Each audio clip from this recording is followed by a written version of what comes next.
WWE introduced a mini mystery storyline this week, so we'll take a look at the guesses surrounding that story. We'll also check out what's being said about The Rock, John Cena, and more. Starting things off with this entire mystery behind Chad Gable's mysterious box and its potential connections to what's happening with the Judgment Day.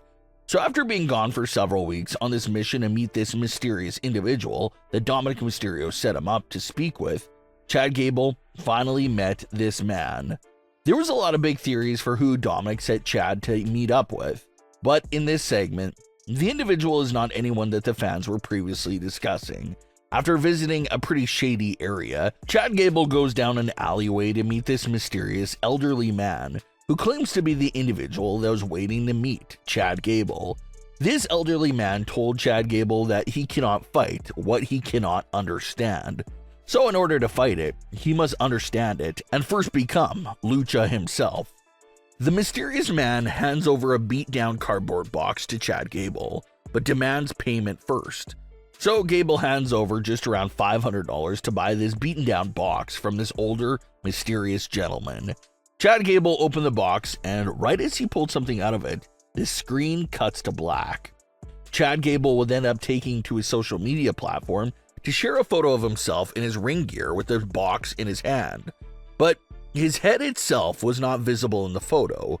Gable also captioned the photo by saying, "See you soon," but wrote the message out in strictly Spanish.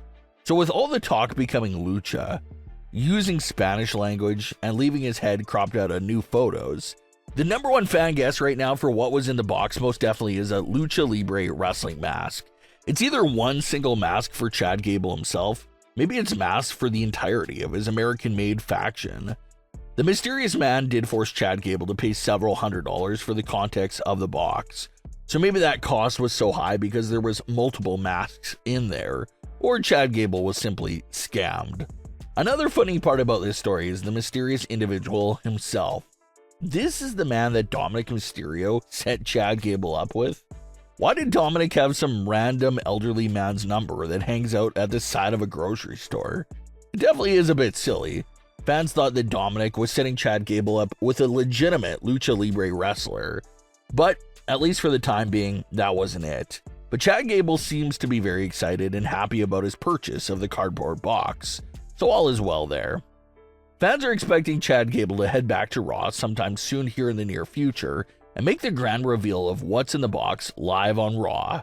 This entire situation with Chad Gable also somewhat connects over with the events of what's happening in the Judgment Day. When Dominik was setting Chad Gable up with meeting this individual, a lot of fans were thinking this was a secret way of Dominik trying to get his new member over to WWE and to the Judgment Day itself. But after the reveal that it was this mysterious person that Chad Gable met with, that theory has now been put on pause for a bit. But WWE is still continuing to immensely tease the idea that a big new Judgment Day member is still on the way. For several weeks in a row, Dominik and Finn have had mini arguments that drop big clues about where the group stands right now for when it comes to new members. Finn Balor has been extremely strict on his standpoint. No new members at all, no exceptions. Dominik Mysterio has been the complete exact opposite. At every opportunity he gets, Dominik is heavily pushing the idea that the Judgment Day desperately needs a new member. Like when the group had a pretty big failed attack on Braun Breaker, Dominik Mysterio argued to Finn Balor that only if they had an extra member, they would have had an easier time dealing with Braun Breaker. So you got these two very opposite standpoints that are colliding with each other every single week. Dominik's all for a new member, while Finn absolutely despises the idea and saying no. And it's seeming like Finn's negative attitude towards a new member is what's going to lead to his removal from the group. Remember that the Judgment Day prides themselves on having no leader. However, we know that Finn's character initially views himself as being the group's leader. So he's saying no to the idea of bringing in a new member, but if the rest of the group says yes, you would assume that the new member will be welcomed in because majority rules. Plus, Finn is not the official shot caller, no matter how much he thinks he is. So Finn's basically got one foot in and one foot out of the Judgment Day at this moment. Finn is sorta at where Damian and Rhea were at last summer, where you can just feel the exit from the Judgment Day is most definitely nearby. Not to mention that Finn Balor is still pretty cruel to his fellow Judgment Day members. While they're all huddled up talking, he's spaced out, sitting with himself. And when he does finally join the huddle, he does it by taking shots at the members, like with Liv Morgan, Finn mocking Liv for losing in the Elimination Chamber. So Finn's standpoints are not matching with the rest of the group, and his relationship with almost every member is pretty bumpy at the moment. Fans did point out that the Demon Finn Balor's face could be seen in the background of a recent Raw segment, wondering if that was a hint towards seeing the Demon's return sometime soon. The Demon has not been seen at all in any way since WrestleMania 39 in 2023. Although it may be a clue, it's still hard to tell, because that Demon Finn Balor face has been a part of the Judgment Day's locker room for several months now, so it's not exactly fresh, a brand new Demon Finn Balor teaser, but who knows, maybe it still holds some significance for seeing the Demon in the future. So, predictions for where this story's headed to next.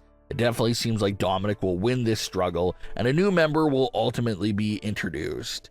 But the big question there is, of course, the question of, who will Dominik Mysterio actually bring in? There's a lot of speculation around a lot of big names. Aleister Black remains as the biggest shocking addition to the group. That would be a huge surprise. But even other names like Karrion Kross and Bronson Reed are being thrown around by the fans. Some fans are wondering if Chad Gable could be the secretive new member that Dominik wants to bring in. It was Dominik who orchestrated everything that Chad Gable is currently going through with his Lucha Libre transition that he's in the middle of. So is that all part of Dominik's plan to convince Chad Gable to come join the group? Remember that right before Dominik gave Gable the man's number, Dom did remind Gable that he owes him for this. So if Chad's entire Lucha experience goes well, Dominik has something that he wants Chad Gable to do for him. Either way, the new member is on the way. Let's discuss the fun possibility that fans are talking about right now, and this involves The Rock and John Cena. For the first time becoming the entire face of the company and industry, John Cena is a heel and has aligned himself with The Rock. It makes sense because Cena knows his time is running out and he's becoming obsessed with the idea of winning his 17th world title. But what happens if he doesn't win at WrestleMania? Fans are curious to see if The Rock and John Cena will end up having a massive fallout with each other that could even lead towards one final match between the two of them. John Cena and The Rock met at WrestleMania in back-to-back years in 2012 and 2013, and those series of matches ended in a tie, with each man holding one win over the other. The fans are wondering if we could see that rubber match between The Rock and John Cena 12 years later. To make things even more poetic, if John Cena and The Rock were to hypnotically face each other at SummerSlam 2025, that event is happening at MetLife Stadium, the same exact venue that their last match took place at during WrestleMania 29. So it would be an insane full circle moment if their third match together takes place in the same stadium that they met at before. And who knows who breaks the tie and walks out on top between those two legends. But what are your thoughts on today's stories? Leave your comments below. Don't forget to subscribe with all notifications on and leave a like if you enjoyed. Thanks for watching, guys.